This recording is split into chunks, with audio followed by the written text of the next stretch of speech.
Witam Cię w nowym roku. I jak nowy rok, to nowe plany. Więc dzisiaj o tym, jak planować po ADHD-owemu. Czyli żeby to było przyjazne dla mózgu ADHD, żeby to było łatwe, znaczy może łatwe to nigdy nie będzie, ale przyjemniejsze, prostsze dla Ciebie i żeby jakiekolwiek te plany, które sobie założysz, faktycznie doszły do skutku. Cześć, ja jestem Wojciech i na co dzień pomagam kobietom z ADHD i z zaburzoną relacją z jedzeniem, które zmagają się z emocjonalnym jedzeniem, napadami i brakiem kontroli. Więc w ogóle po pierwsze, to nie jest tak, że musisz wyznaczać sobie cele i od nowego roku być po prostu nową ja i nie wiadomo co robić. Ja wiem, że to ładnie wygląda na Instagramkach, w różnych innych miejscach, no i też nasz mózg lubi takie nowe rozdziały, właśnie nowe początki tygodnia, miesiąca, roku, no to już w ogóle, ale to nie jest coś, co musisz robić. Drugą bardzo ważną rzeczą, cele, które sobie założysz w nowym roku, w styczniu, teraz, nie spełnisz ich wszystkich. Nie ma takiej opcji. Znaczy, bardzo Ci tego życzę, ale no, jest bardzo mała szansa, że wypełnisz je w 100%.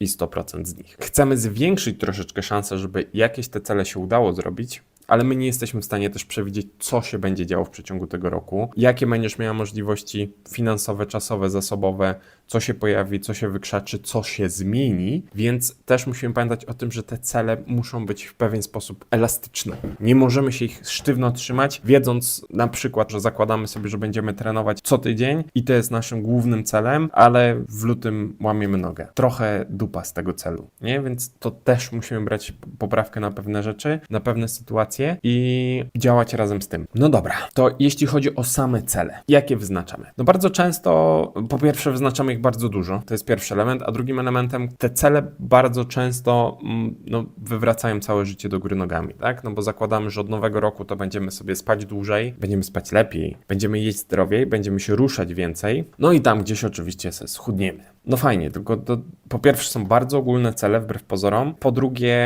nie są możliwe do wprowadzenia wszystkie naraz, bo to jest bardzo duża zmiana w życiu i nie da się jej utrzymać po prostu, więc musimy zrozumieć kilka rzeczy. Rok jest długi, możemy go podzielić na segmenty, czy na kwartały, czy na miesiące, nie ma znaczenia, ale tak jak Tobie jest wygodnie i to, że możemy się w danym segmencie skupiać na konkretnej rzeczy, czyli na przykład to, że w styczniu celujesz, żeby jeść zdrowie. Jeść zdrowie jest bardzo obszernym tematem, więc tak naprawdę i tak musimy to zawęzić i zmniejszyć ten krok, żeby on był dla Ciebie prostszy, łatwiejszy do wdrożenia. Czyli na przykład z tego jedzenia zdrowiej wybieramy sobie to, że jemy więcej warzyw. Już troszeczkę łatwiej. Nadal, co to znaczy jeść więcej warzyw i jakie działania do tego chcemy wdrożyć. I tym działaniem może być to, że do śniadań dokładasz owoc, warzywo, w zależności oczywiście jakie to jest śniadanie, czy na słodko, czy wytrawnie, ale też, żeby teraz to jest na wyrost, ale zawsze, oczywiście nie będzie to zawsze, ale żeby w każdym posiłku pojawiało się jakieś warzywo i owoc, biorąc pod uwagę to, że i tak tego nie będzie zawsze, czy w każdym posiłku, bo życie jest życiem,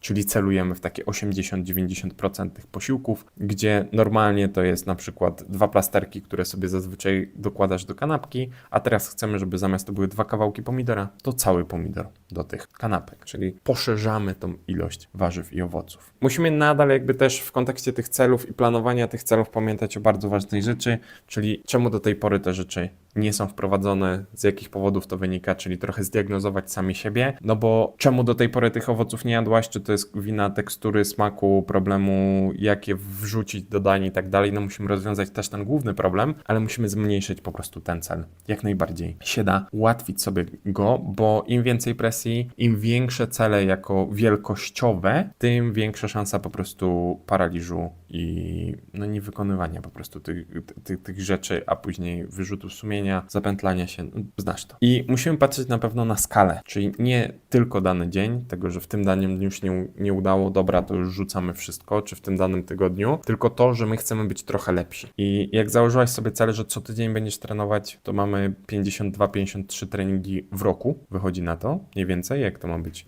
raz w tygodniu. I to, że to może być na przykład cel. A takim realnym celem to wtedy nie 52, tylko pewnie 40, no bo choroby, no bo jakieś inne rzeczy, ale jeśli w tym poprzednim roku, w 25, ty tych treningów nie miałeś żadnych, to każdy trening w tym nowym roku już jest czymś na plus. Nawet jakby miało ich być 20, to i tak jest ten progres, który chcemy, żebyś robiła. Więc też to łapanie każdego progresu, bo ty nie musisz osiągnąć celu w 100%, ty możesz go osiągnąć w 40, 50, 60 czy 20, ale to i tak jest progres.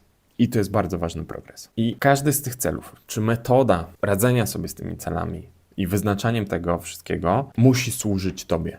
To jest coś, co musi działać z tobą, a nie przeciwko tobie. To nie jest coś, co ma dokładać tylko coraz więcej presji i problemów w twoim życiu i funkcjonowaniu, tylko ułatwiać ci funkcjonowanie, poprawiać twoje samopoczucie. No i tak samo, jeśli chodzi o, nie wiem, zdrowsze odżywianie, czy więcej ruchu, czyli żeby to były rzeczy też, które są i służą tobie, a nie, że ty musisz się zmusić do tego, żeby wyjść w tym tygodniu na siłownię i po prostu nie masz ochoty na tą siłownię. Najchętniej byś leżała w łóżku, więc wtedy szukamy czegoś, co lubisz robić. Ja wiem, że w Polsce utarło się, że aktywność fizyczna to siłownia, ale naprawdę jest mnóstwo innych opcji i to nie musi być siłownia. To mogą być różne rzeczy, takie, które ty lubisz i które służą tobie, jeśli chodzi o regulację emocji, napięcie, samopoczucie i funkcjonowanie, bo to też jest bardzo istotny element, żeby nie powiedzieć najważniejszy. I jeśli chcesz ułożyć swoją relację z jedzeniem, swoje ADHD w nowym roku, to koniecznie klikaj link poniżej i zapisz się na bezpłatną konsultację, gdzie zdiagnozujemy twoje problemy, pokażę ci, jak możemy te problemy rozwiązać,